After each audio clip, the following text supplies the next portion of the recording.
Notre action, c'était une mise en place de démineurs sur chaque ville de match. Donc 2 équipes de démineurs par ville sur les matchs. Les fan zones sont sécurisées aussi par une équipe de déminage, ainsi que les camps de base. Et vous passez quand alors? Alors on passe sur les matchs 5 heures avant. 5 heures avant, dans le donc stade. avec les forces de police, gendarmerie, les maîtres chiens de détection explosive. Nous faisons des recherches dans des stades pour détecter n'importe quel engin qui pourrait être déposé. Sur toute la France, il y a 312 démineurs qui sont répartis sur 25 centres de déminage.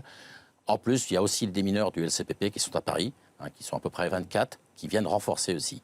Et même pour cette opération de l'Euro 2016, nous avons fait appel aux étrangers, aux démineurs étrangers, espagnols, italiens, monégasques et suisses.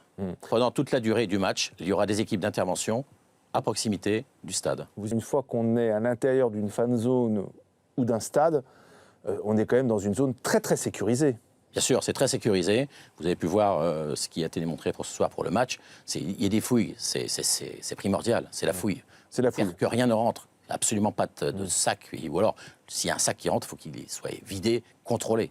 Si c'est fait parfaitement par les services de sécurité, il n'y a aucun risque dans le stade.